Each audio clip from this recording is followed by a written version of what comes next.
Lemon Amiga presents a Playguide video review. Sit back and enjoy the show.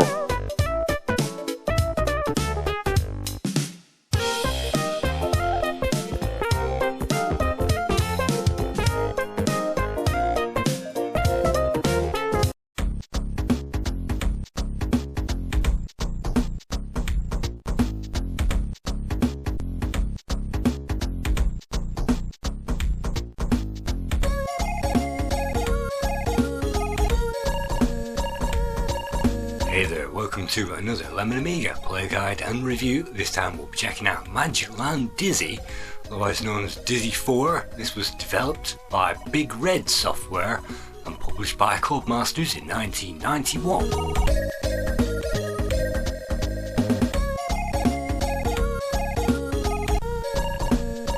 The story behind Dizzy 4 begins with Dizzy 3.5, known as Into the Magicland, which was released on the front cover of Crash magazine on the ZX Spectrum in January 1991. And this introduces us to the fact that we're supposed to rescue a friend, and then that teleports us into the Magicland, and that's where players were supposed to buy the game and continue from that point.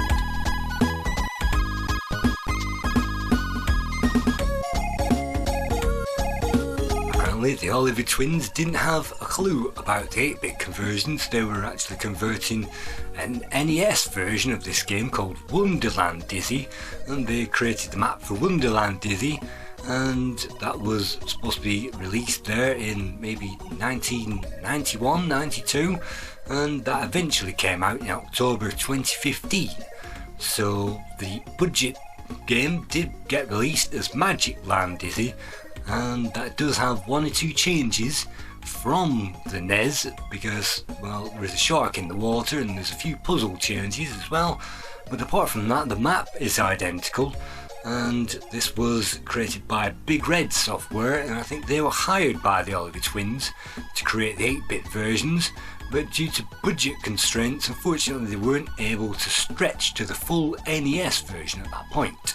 So this game has got distant roots in the Oliver twins, but I think this version and these puzzles were all put together by the same people, i.e. Derek Lee Gilchrist, who we'll find out a bit more of a bit later on. But for now, Dizzy 4 sees us in Magicland, so you would expect a few Alice in Wonderland references as we play the game.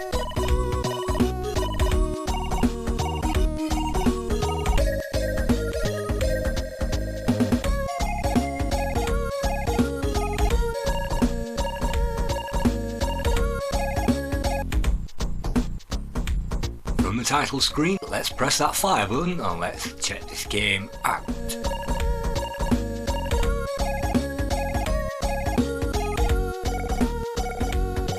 At the start of the game, we will find ourselves at a very familiar background. Yes, this is the inspiration for the introduction to all of these play guides, and this is where I took the clouds from, the waves and the tree as well, and I think even the Dizzy character.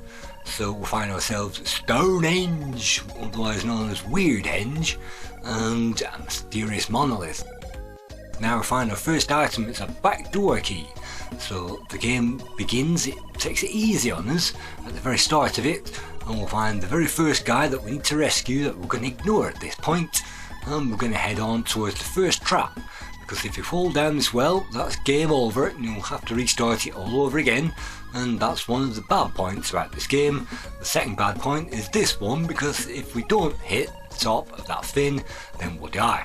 And we only have, I think, 4 lives in this game, and we have to pick up the empty milk bottle in order to use the back door key, which we have done, and if we attempt to drop that, we'll simply pick up the bag of rubbish. So let's drop that here, and that gives us access to the castle, and this is one of the number of castles in this game.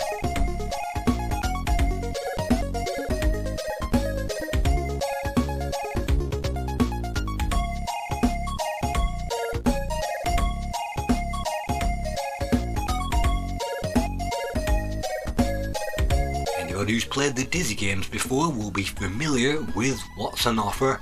We have to traverse the landscape in a flip screen adventure where we flip from one side of it to the other.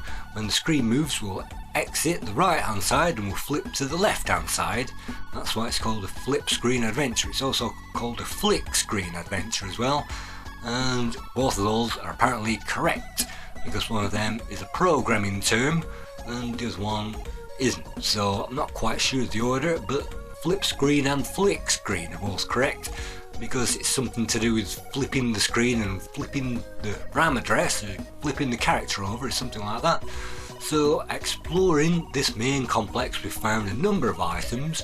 First of all, we've also found a lightning rod, and that will come in handy for rescuing one of our friends later on, and we don't need that at the moment, so we can drop the gold cross here. We don't need that, and we don't need the lightning conductor either.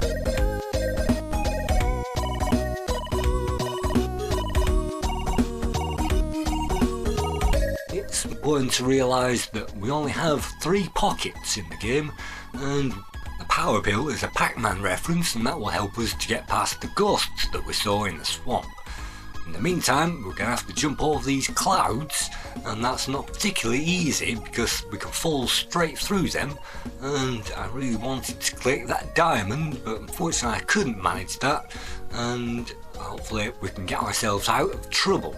And that's trying again to get that diamond. There is a cloth on the floor and we don't really need that at the moment. It probably would be a good idea to pick that up, but because we're going to have to drop that, I think, in the tree house, I'm going to leave that for the moment and jump into our first tree complex area. And again, anybody who's played the Dizzy games will know that this was a staple from Dizzy 2 onwards. And you might think this is impossible jump, and so did I, but no, it is actually possible to jump up here. Unlike Dizzy 2, we won't have to investigate every inch of it looking for coins, and those coins are diamonds in this game, and they're actually in plain sight. We can just pick those up, I think, most of the time, so we don't have to investigate window frames in this game. And you can see the item's a big stick. So let's clear out at this point the first of the tree complexes of items, and remember where those are. We're going to have to drop those at some point as we make our way east, it looks like, towards the swamp. And in order to get to the swamp, we can either fall down to the ground level or we can jump across onto the top of the monolith, and that means a pixel perfect jump onto this cloud. That means we can collect another diamond, but also a cat.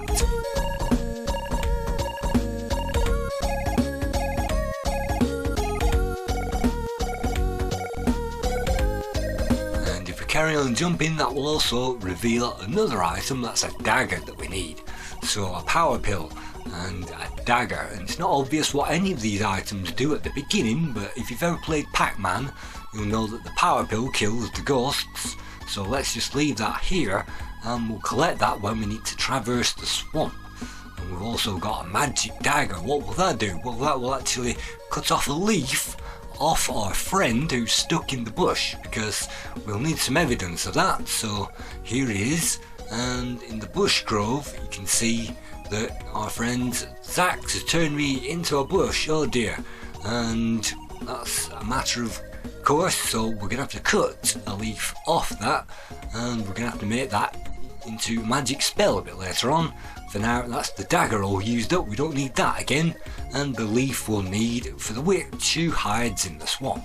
So now that we have a leaf, that's the first of our magic spells collected, we can drop that here, and then we can hopefully move on to the other items, because this land is spread out over 3 or 4 areas, and this is the first green area at the moment, and there isn't much to kill us except for falling down the well and falling down into the water here.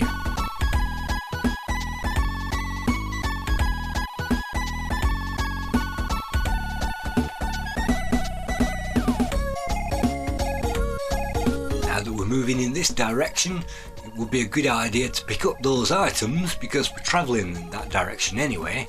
So we also have a well handle there, and we'll need the big stick and we'll need the lightning conductor. We'll leave the well handle where it is for now, and that's semi hidden in the background, but it is there.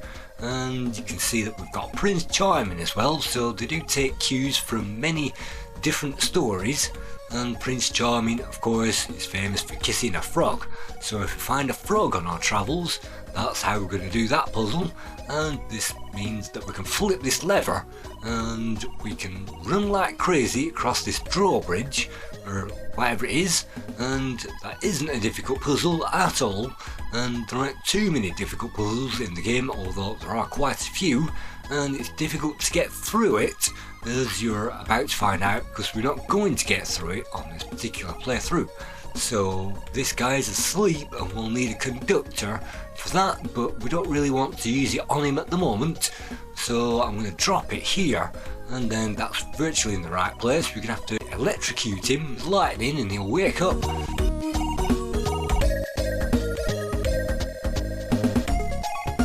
We found a troll, and I think just like another Dizzy game, we're supposed to use the big stick on the goat, and that gets rid of the troll.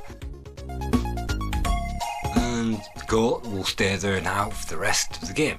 And it's a very easy game compared to the first Dizzy, where we needed to collect bird seed and clear the top of the screen of enemies that were going to kill us, and spiders with the insecticide, and clear away all the apples and all the dropping stones using all of the apparatus. But in this one it's virtually one item, one use, so we drop the cross down there, and we're going to need that for a witch later on. So at this stage, just like Dizzy 1, it's a case of ferrying items around.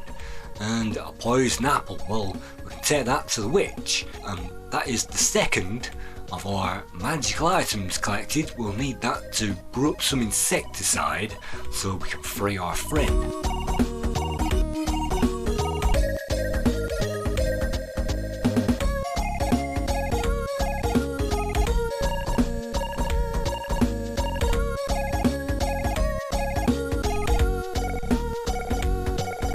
Whilst we're heading in this direction, we might as well pick up the well handle, because we're going to need that. And if you know how to complete the game, then it's still a matter of trying to complete it, which isn't easy, even if you know what to do. Luckily, you can always take the cloud route over the shark, and that cuts down the risk of dying by virtually 100%, because unless you fall off that cloud, then it's no problem. If you fall down here, we'll fall onto the top of the well, which is no problem, and if we don't make it across into this part, we'll fall down and we can simply use the power pill on the course and continue. So this game isn't difficult. Of course, we can die if we touch the fire as well. We'll lose energy, and we haven't lost any energy up to this point. But I'm going to use this opportunity to rescue the cat, because this is the witch's cat, and the witch will ask for the cat before she will do anything for us. So let's ferry that down onto the very bottom where we've collected our magical spell items. We can drop the cat that we're going to need, and we can also drop the apple there as well. But for now, let's just get another item before we go across into the swamp. We'll also need the bucket, and that means risking life and limb trying to climb over the well. And this is the part that I hate in the game, because you have to do that pixel perfect. If you don't do it enough, you won't make it. So we can drop the handle here, that's no problem, that reveals the bucket. But if you have a Master Switch controller, you can inch forward by 2 pixels to pick that up before we fall down the well.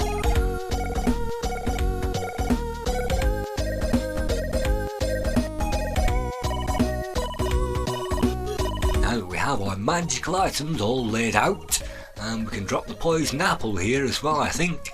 But we can also ferry a few items as well across over the swamp. So which items should I pick? Actually, I'm going to pick up these two, because we can drop the power pill on the other side of the swamp once we've used it, and that's no problem as long as we don't drop into that water.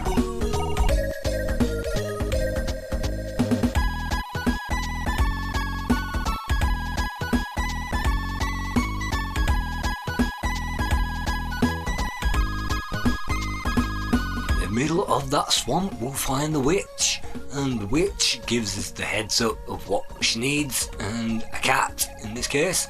Let's drop the power pill off, well, the poison apple as one of our magical items, and we can carry on using the bucket.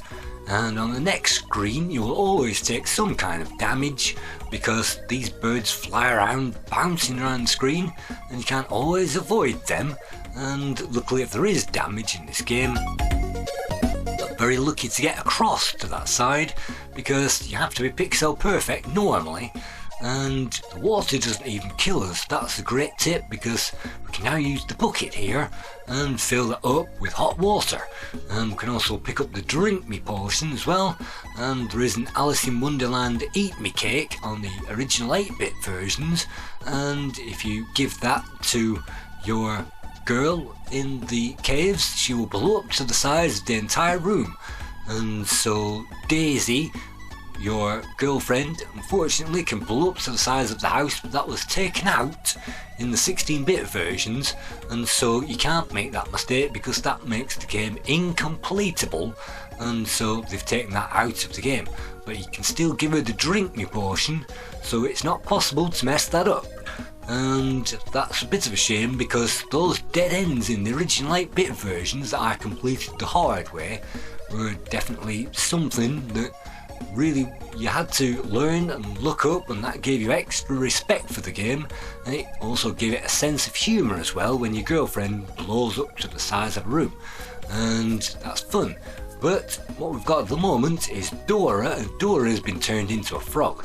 So the puzzles in this game are quite insulting compared to some of them.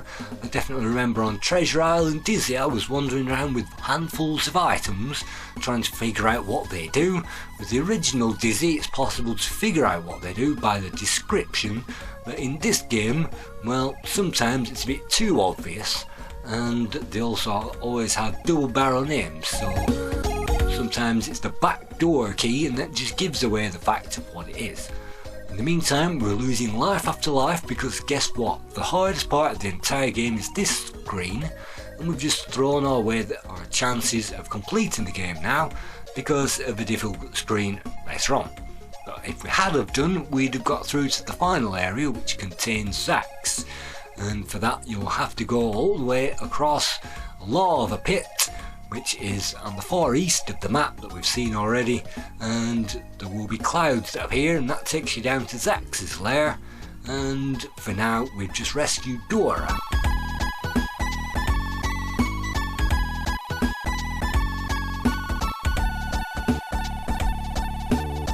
As the final one of your family is rescued, that will trigger off the volcano, and when you go down there I think you'll get a magic devil's fork so you can kill Zax with that.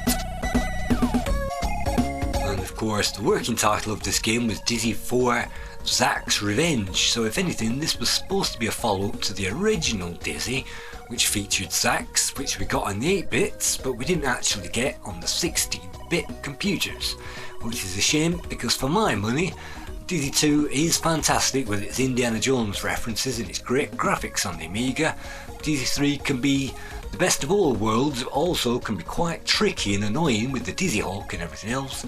This one's quite simple, so let's throw the bucket of hot water onto this ice cube and that will thaw out another one of our friends, and he will drop behind him hopefully a magical item. Well, sometimes not yet. There it is, it's a personal stereo. And what would you use a personal stereo for in this game? Well, let's see if we can find out. And we have hopefully the magical cross that we picked up from outside, and that means that we can get past this vampirella woman, and that means that she's absolutely no problem. But we can drop that here, that means she's no problem for the rest of the game. So it has got instant deaths in there, and you will have to figure out quite a few of these puzzles the hard way. As I say, the Alice in Wonderland drink me potion in this case is a bit wasted because we only have one of them, and the eat me cake only appears on that title screen.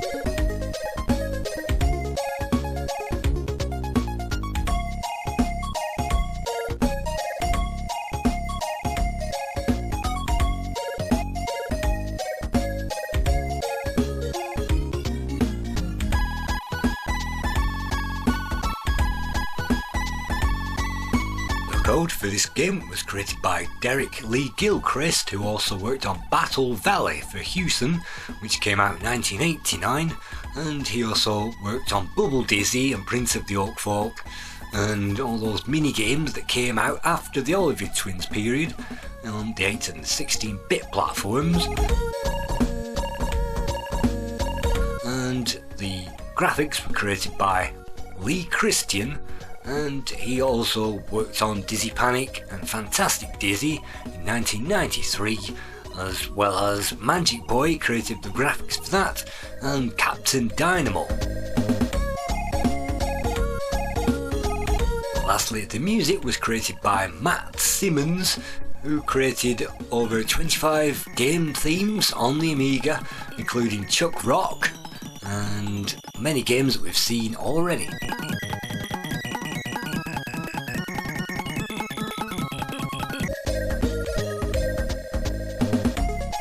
Now we've got the personal stereo and the lit torch. So the lit torch we're going to need when we eventually fall down the well, I think, and the personal stereo we can leave here for now. So it's a matter of juggling those items and remembering where those are, because unlike many games, those items won't reset or anything like that. They'll stay where you've left them, and definitely in later Dizzy games like Fantastic Dizzy, it's definitely a matter of memorising where all of those are. So now hopefully we can progress. We've got the magical items here, so now that we're wandering in this particular direction, we've got the lit torch, and that's actually for lighting the cauldron, I now remember. So let's go and light that cauldron, again just like Dizzy 1. And so it does have Dizzy 1 references, but unfortunately I wish there wasn't so much water involved, because that really spoils the game. And I'm actually going to use a save state here just so that I can get across this. We're on 0 lives now, so if we die at this point, that's yet another one of my trials over. So let's drop the cat into the witch's lap, and she says, "Great, now I can help you. Now I need a leaf from the bush in order for me to do anything," and you're supposed to figure that part out for yourself. Drop off the leaf, and let's also light the cauldron, which mercifully doesn't kill us, and that's fantastic. And we've also got the poison apple here as well. Let's drop that into the mixture, and that means that we've now got the weed killer potion. That means that we can rescue another one of our friends.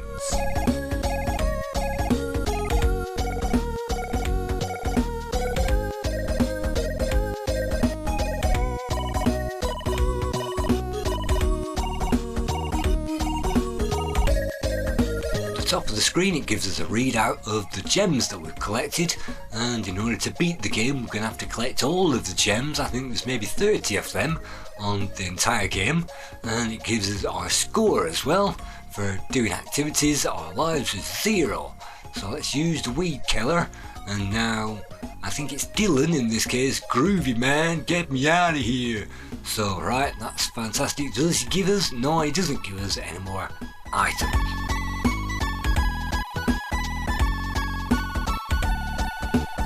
We've also got a rag, and that's an Aladdin reference, and Aladdin on his magic lamp. And yes, I'm just going to save state it here again because it's ridiculous. I'm now on my 3rd try, my 3rd recording of this game, and every time I try to record this game I fall over on this stupid section. Maybe if you can time it so that the shark is in an exact same place every time, you can get through it. And this is the only thing that I hate about this game.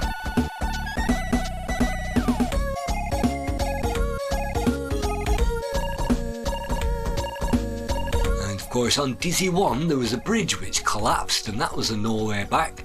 And of course there were things which could kill us along the way, and we had to jump from log to log over water, but that wasn't too bad because you could time it, and I guess you're supposed to time that shark as well. But that's the most annoying part of the game, and it doesn't matter about anything else because the lamp's low and get rid of the health. And we've got plenty of energy in the game, that's no problem, but we can't pick up any fast forwarding top ups, we can't get any extra energy or any extra lives either, and that's yet another difference from Dizzy 1, because we could pick up extra lives on Dizzy 1.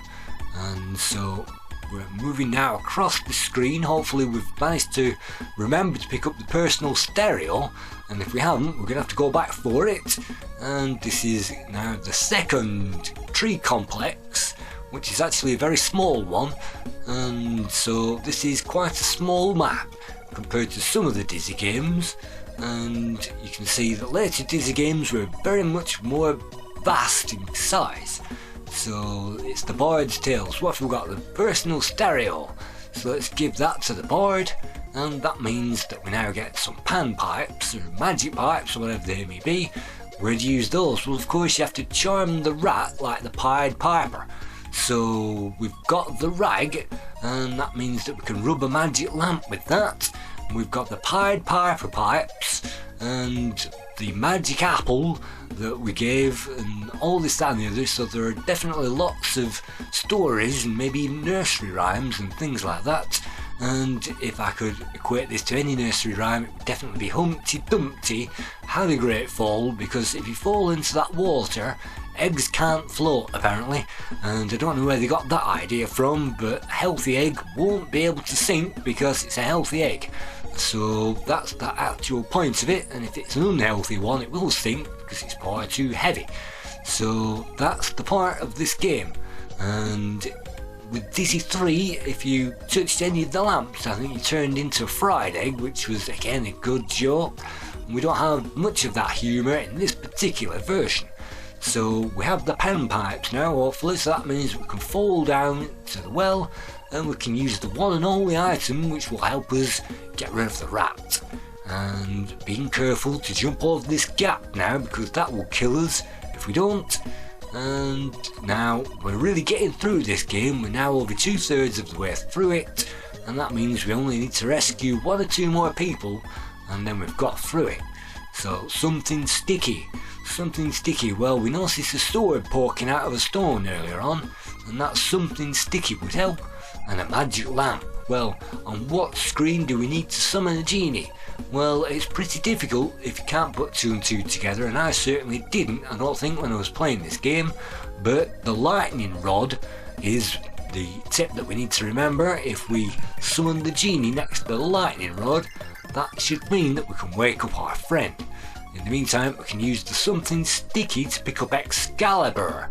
And so King Arthur is not evaded in this story. We've still got references to the Medieval Banquet series. So here we go, we can drop the magic sword here, and we can use the duster hopefully on the rag.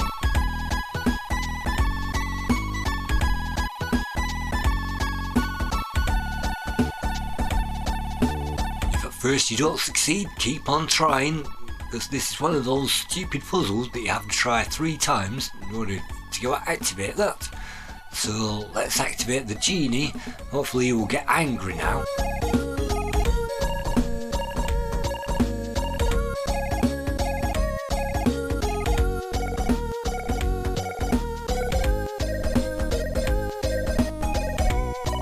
And that wakes up Dozy, and I'm not quite sure if it tells us that that is Dozy, but on the introduction sequence, if we leave that to roll, it will give us a nice picture of that. So we've now picked up Excalibur again, and I think we're going to need Excalibur in the Ice Palace, and we're reaching the end of this review.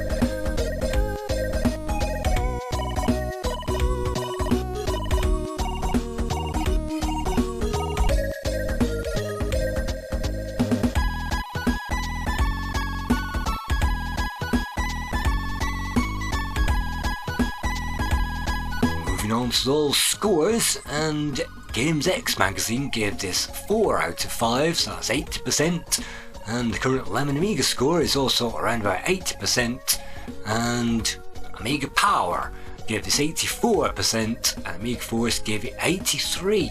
So all of those 80 scores give it, well, 81, which I'm going to round down to 8 out of 10.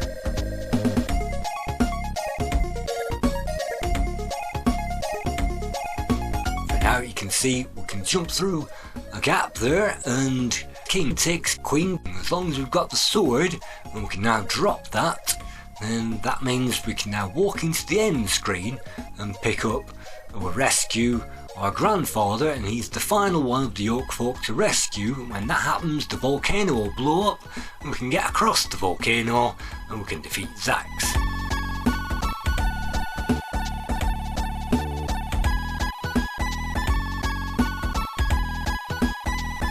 And that's virtually the game over now.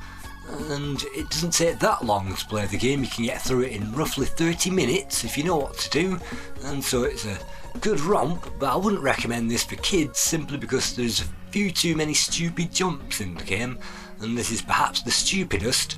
If we'd have had an extra life here when we die, hopefully we'll rematerialise over the other side of the screen. And yes, again, we have to be on the absolute pixel, because if we're not, we'll fall onto the spikes. And if we go too far like this, we'll simply hit our head on the thing and die anyway, which is a bit silly.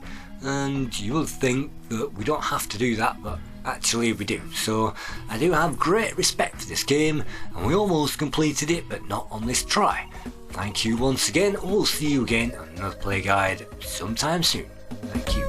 Dizzy 2 maps are wide, I don't know where that one. But this is Dizzy 3 with some penciled in name of what it might have been called, and then when we decide what it's called, we put it across the top with shadowing.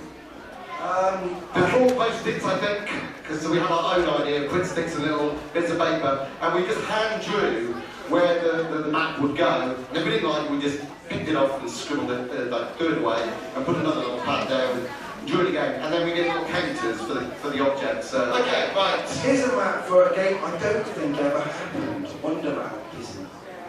I don't think it ever happened. No. You go in the loft, you find these things going, ooh, what's that then? Anybody? Wonderland Dizzy? No, hang on. Yeah. It's got Stonehenge, it's Stonehenge, Stonehenge isn't one of them. What is that? Is it Magicland? It might be Magicland. Who's Dizzy? Yeah, who knows Dizzy? Because, check it out, is that the map? Tell us if that one got released, because I don't know. Go out the loft, you find all sorts of things in there. So fundamentally, so optimistic about the future, with like, games are going to be better than films and stuff like that. And the funny thing was, we were a few games in, like Dizzy's or something, and we did an interview with a journalist, and we just watched James Bond, and we said, look, games are so cool, and they're getting better and better every year, and it's great that you can play characters, and two, you can play sort of action heroes like James Bond, and you can feel like you are in James Bond, and you're playing out, and it's afterwards. And it's so cool, you never wrote it. It would have been quite funny. What did they say? Dizzy, they think you're playing James Bond.